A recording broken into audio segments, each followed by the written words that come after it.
میں نے 2 شادیاں کر رکھی تھیں، ایک بیوی شہر کی تھی اور دوسری گاؤں کی پینڈو۔ میں زیادہ تر شہر میں ہی رہتا تھا، اپنی گاؤں والی بیوی کے پاس بہت کم جاتا تھا کیونکہ مجھے اس سے گوبر کی بدبو آتی تھی۔ اس بار جب میں گاؤں آیا تو میری جاہل پینڈو بیوی نے میری خوب خدمت کرنا شروع کر دی، کیونکہ شاید اس کو شک پڑ گیا تھا کہ میں نے شہر میں دوسری شادی کر رکھی ہے۔ یوں وہ بار بار میرے پاؤں دباتی اور رات کو میرے لیے ٹھنڈی لسی بنا کر لاتی، جس کو پیتے ہی میں کمرے میں سو جاتا۔ ایک دن گلا خراب ہوا تو لسی کو نہ پیا۔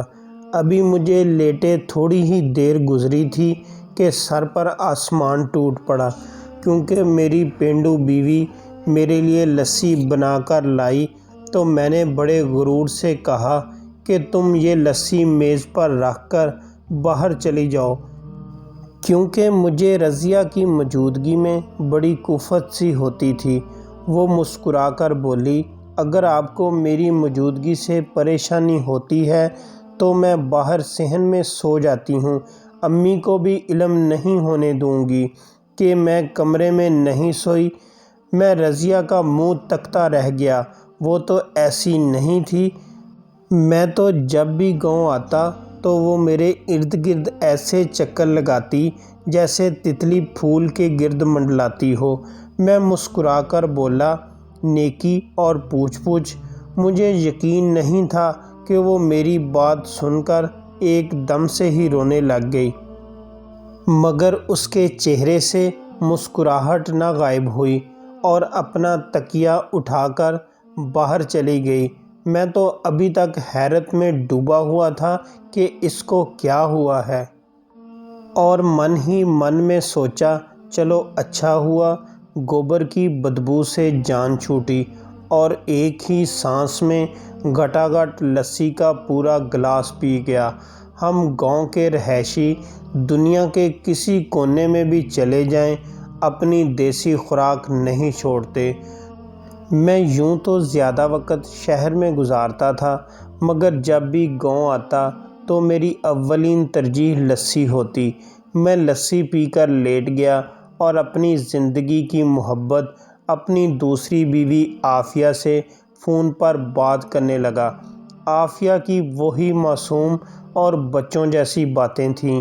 وہ کہتی، اجاز اپنی اس پینڈو بیوی سے خوب پیسے بٹور کر لائے گا، ہم ہوٹلنگ بھی کریں گے اور شاپنگ بھی۔ میں ہنستا ہی چلا جاتا کہ ایسا ہی کروں گا۔ بات کرتے کرتے نہ جانے میں کب سو گیا۔ کچھ علم نہ ہوا۔ صبح جب آنکھ کھلی تو رضیہ میرے سامنے کھڑی تھی تو میرا مزاج ایک دم سے خراب ہو گیا کہ اب اس کی بیکار باتیں سننی پڑیں گی، مگر مجھے حیرت تب ہوئی جب وہ مجھے دیکھتے ہی کمرے سے باہر چلی گئی۔ میں اٹھ کر نہایا، کپڑے تبدیل کیے اور زمینوں کا چکر لگانے کے لیے تیار ہو گیا، مگر ابھی تک وہ کمرے میں واپس نہیں آئی تھی۔ میں نے آج سارا حساب کتاب اکٹھا کر کے فائلیں امی کو جمع کروانی تھی اور پھر شہر واپس چلے جانا تھا۔ میں کھیتوں کا چکر لگا رہا تھا جب ہمارا ایک ملازم بھاگتا ہوا میرے پاس آیا اور بولا، چودھری صاحب میری بیوی گھر سے بھاگ گئی ہے، کچھ کریں۔ میں اس کی بات سن کر حیران رہ گیا اور بولا، یہ کیا کہہ رہے ہو؟ تمہاری بیوی کیوں بھاگ کر گئی ہے؟ تمہاری تو محبت کی شادی ہوئی تھی نا؟ وہ رونے لگ گیا اور بولا، چودھری صاحب ہوئی تو محبت کی شادی تھی، مگر اب کچھ دنوں سے میری بیوی کے تیور بدلے سے لگ رہے تھے۔ وہ رات کو بہانے سے اٹھ کر صحن میں چلی جاتی تھی۔ ایک دن رات کو میں نے اسے رنگے ہاتھوں پکڑ لیا۔ وہ صحن میں بیٹھی کسی لڑکے کے ساتھ باتیں کر رہی تھی۔ میں نے اسے پکڑ کر مارا تو اس نے قدموں میں گر کر معافی مانگ لی، آئندہ ایسی غلطی نہیں کروں گی۔ پھر اس نے سچ میں میرے سامنے کوئی ایسی ویسی حرکت نہیں کی۔ رات میں بڑی گہری نیند سویا تو صبح اٹھ کر دیکھا تو میری بیوی گھر میں موجود نہیں تھی۔ ملازم کی باتیں سن کر جانے کیوں میرے ذہن میں رضیہ آ رہی تھی۔ کل اس کے بھی تیور بدلے ہوئے لگ رہے تھے۔ خیر میں نے سر جھٹک دیا اور کہا فکر نہ کرو، شام تک تمہاری بیوی تمہارے تک پہنچ جائے گی۔ میں نے اپنے 3-4 ملازم آس پاس کے گاؤں میں بھیج دیے۔ شام تک دوسرے گاؤں سے ملازم کی بیوی مل گئی۔ میں نے اسے شوہر کی موجودگی میں پوچھا کہ تم نے یہ انتہائی غلط قدم کیوں اٹھایا؟ تو وہ بولی، چودھری صاحب، میرا شوہر مجھے وقت نہیں دیتا۔ میں بھی جوان ہوں، حسین ہوں، میرا بھی دل چاہتا ہے کہ میرے حسن کو سراہا جائے، مگر اس کو تو اپنے ذمہ داری سے فرصت ہی نہیں۔ ایسے میں مجھے شاہد سے محبت ہو گئی تو میں اس کے ساتھ بھاگ گئی۔ اب میں اپنے شوہر سے طلاق لے کر شاہد سے شادی کرنا چاہتی ہوں۔ میں نے کہا، یہ تم لوگوں کا گھریلو مسئلہ ہے، جو صحیح لگتا ہے وہ کرو۔ میرا ذہن بہت الجھا ہوا تھا۔ میں زمینوں کے کاغذات لے کر اوپر چھت پر چلا گیا۔ میں کاغذات دیکھنے لگا تو دیکھا آج بھی ساری کی ساری جائیداد رضیہ کے نام پر تھی۔ دراصل رضیہ میرے ماموں کی بیٹی ہے۔ ہم دونوں ایک ہی آنگن میں کھیل کر جوان ہوئے تھے۔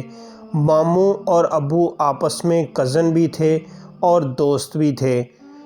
یہ اور بات ہے، میرے ابو مالی حیثیت میں ذرا کم ہی تھے۔ ان کے نام پر زیادہ جائیداد بھی نہیں تھی۔ دونوں دوستوں نے بچپن میں ہی ہم دونوں کا رشتہ کر دیا تھا۔ جب میں میٹرک میں پڑھتا تھا اتنی سمجھ بوجھ بھی نہیں تھی، اس لیے اس رشتے پر کوئی اعتراض نہیں کیا۔ پھر میں جوں جوں بڑا ہوتا گیا تو رضیہ کا سامنا بھی نہ ہونے کے برابر ہی تھا۔ وہ مجھ سے بہت شرماتی تھی، اس لیے میرے سامنے آنے سے گریز کرتی تھی۔ میں بڑا ہوا تو اعلیٰ تعلیم کے لیے شہر چلا گیا۔ شہر کی دنیا بہت عجیب و غریب اور خوبصورت رنگوں میں ڈھلی ہوئی تھی۔ شہر کی چوکا چاندی مجھے بہت پسند آئی، اس لیے میں بہت کم گاؤں کا چکر لگایا کرتا تھا۔ یونیورسٹی میں میری دوستی کئی لڑکیوں کے ساتھ ہو گئی تھی۔ ایک دن امی کی کال آئی تو وہ بہت رو رہی تھی۔ میں نے وجہ پوچھی تو وہ بولی، تمہارے اکلوتے ماموں چل بسے، جلدی سے گاؤں واپس آؤ۔ میں بہت گھبرا گیا تھا۔ جلدی سے گاڑی میں سوار ہوا اور واپسی کی راہ لی۔ میری اور ماموں کی بڑی دوستی تھی، وہ ہر مشکل میں میرے کام آتے تھے۔ امی نے تو مجھے شہر جا کر تعلیم حاصل کرنے کی اجازت نہیں دی تھی۔ یہ تو ماموں ہی تھے جنہوں نے امی کو سمجھا کر مجھے اجازت دلا دی۔ میرے دل پر غم کا پہاڑ ٹوٹ پڑا تھا۔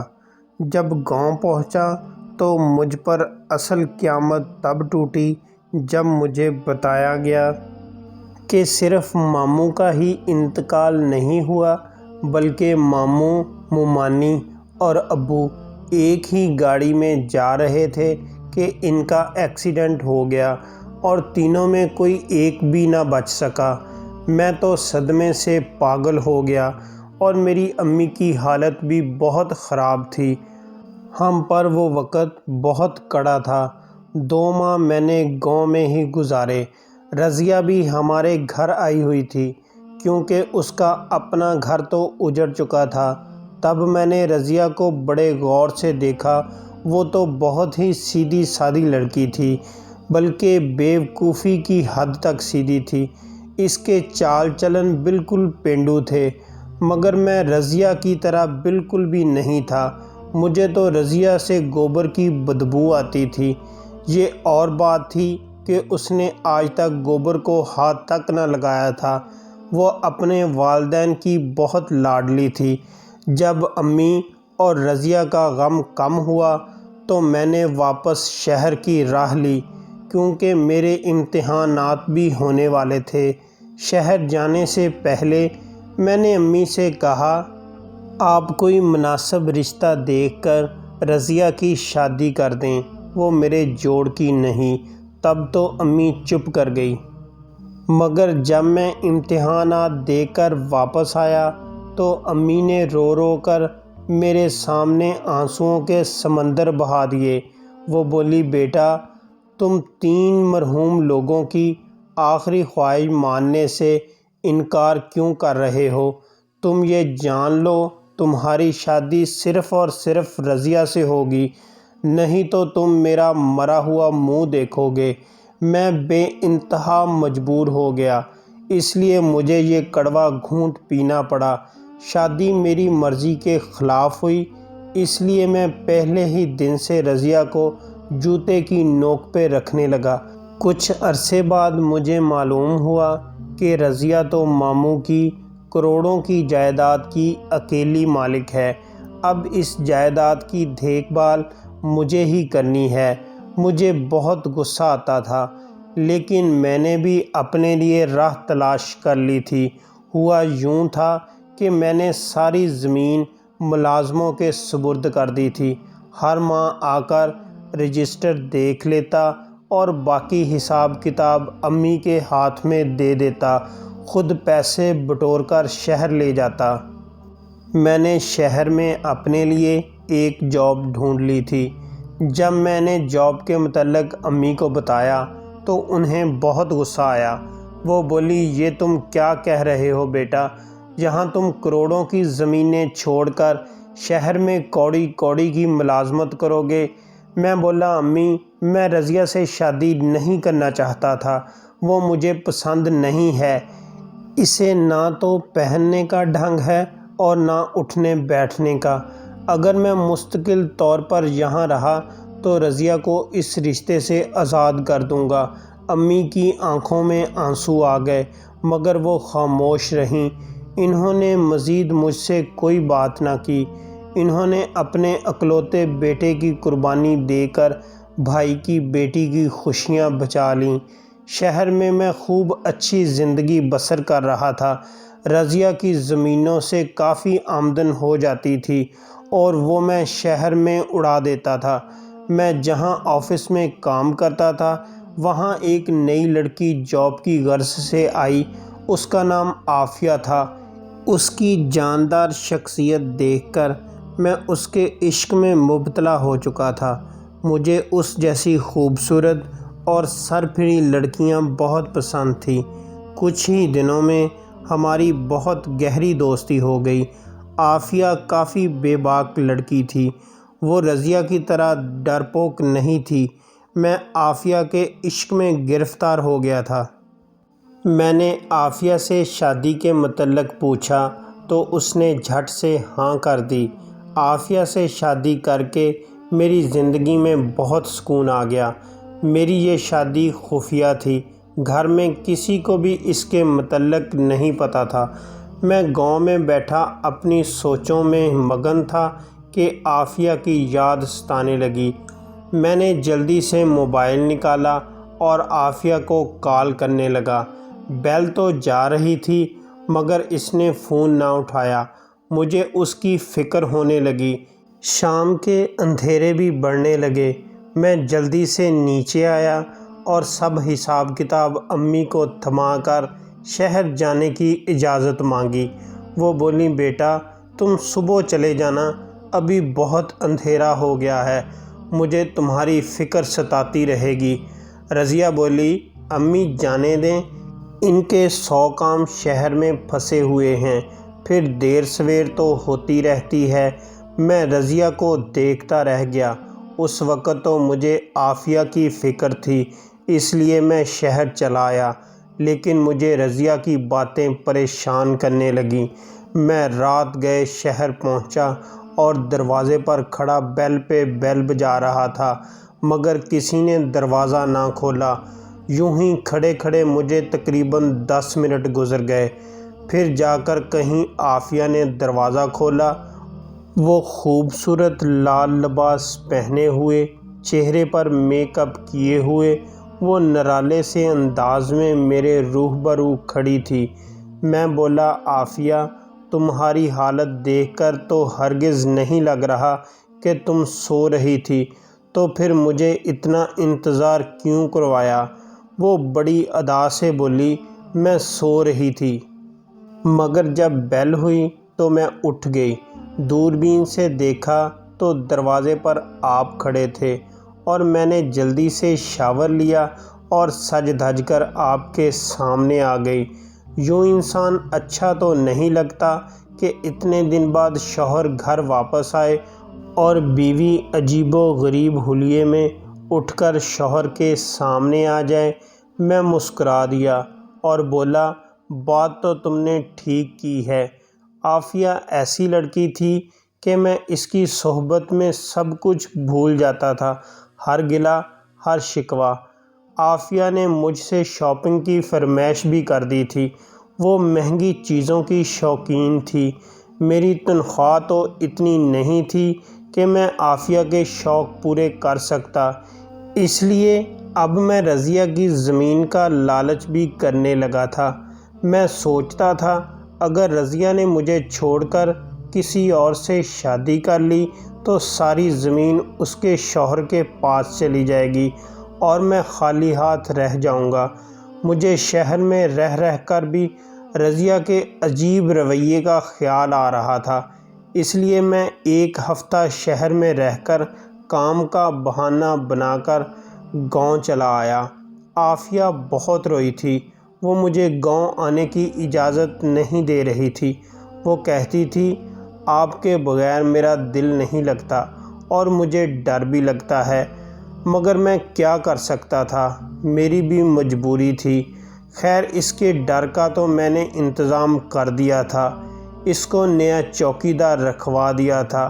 میں گاؤں گھر پہنچا تو امی گھر پر موجود نہیں تھی، جبکہ رضیہ بہترین لباس میں ملبوس تھیں، اور اس نے ہلکا سا، بہت پیارا سا میک اپ بھی کیا ہوا تھا اور ہاتھوں پر مہندی بھی سجائی ہوئی تھی۔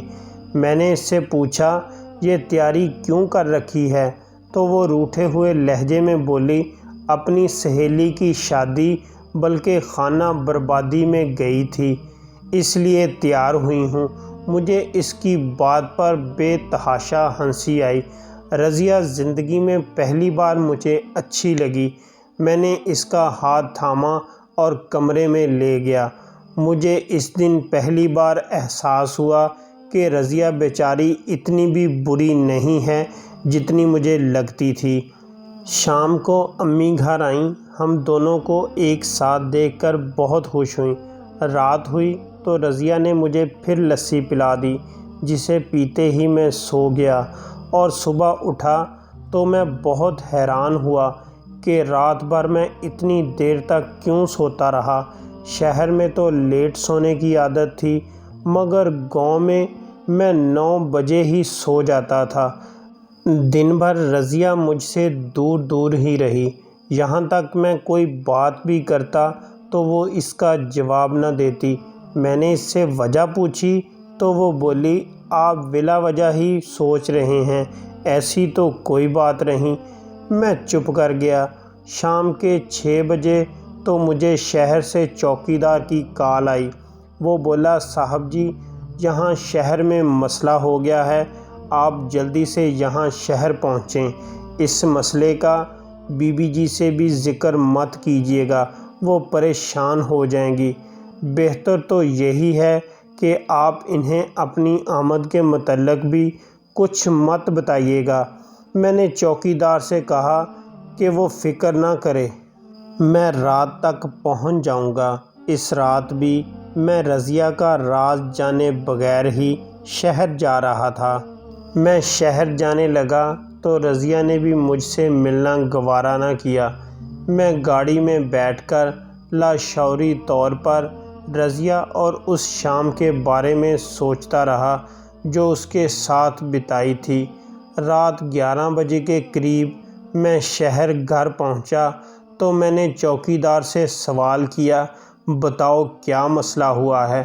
وہ بولا صاحب جی گھر کی جانب مسئلہ ہے، آپ گھر کی یہ چابی لیں اور دروازہ کھول کر گھر میں داخل ہو جائیں، آپ کو مسئلہ نظر آ جائے گا۔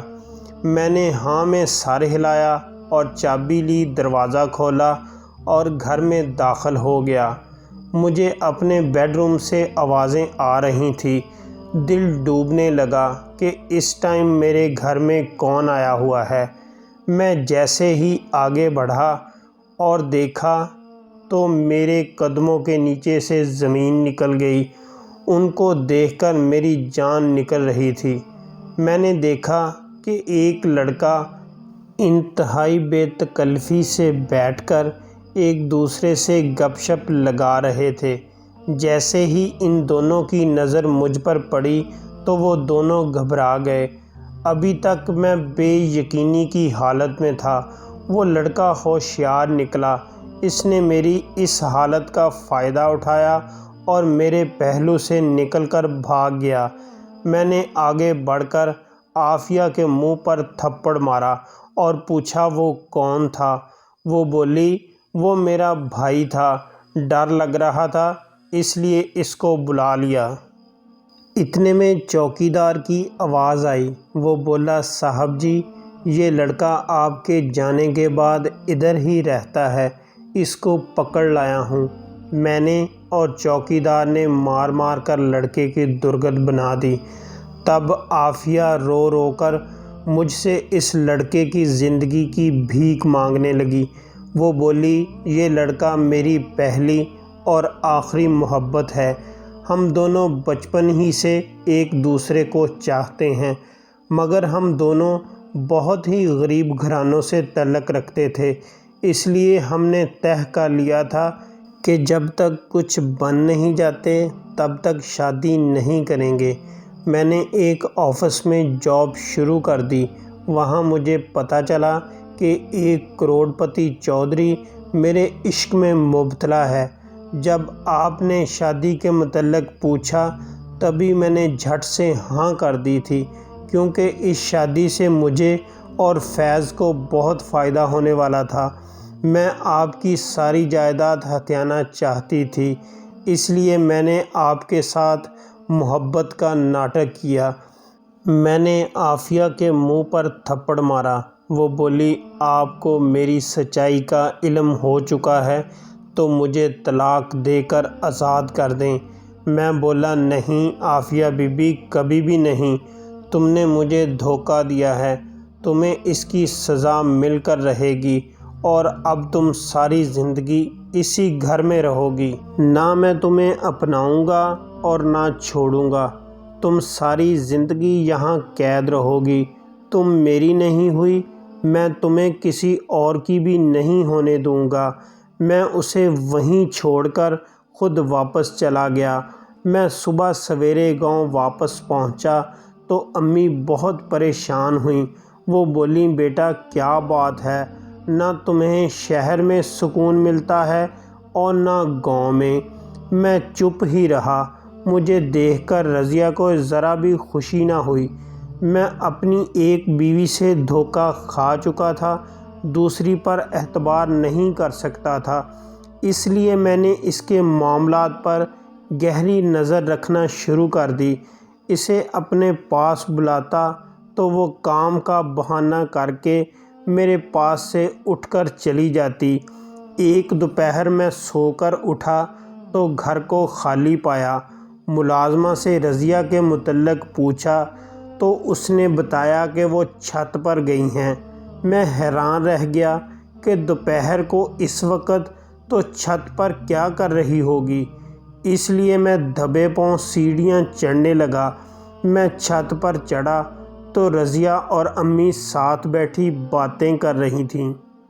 امی رضیہ سے پوچھ رہی تھیں کہ تم اجاز سے کیوں بھاگتی پھرتی ہو، کیا اس شادی میں تمہاری مرضی نہیں تھی؟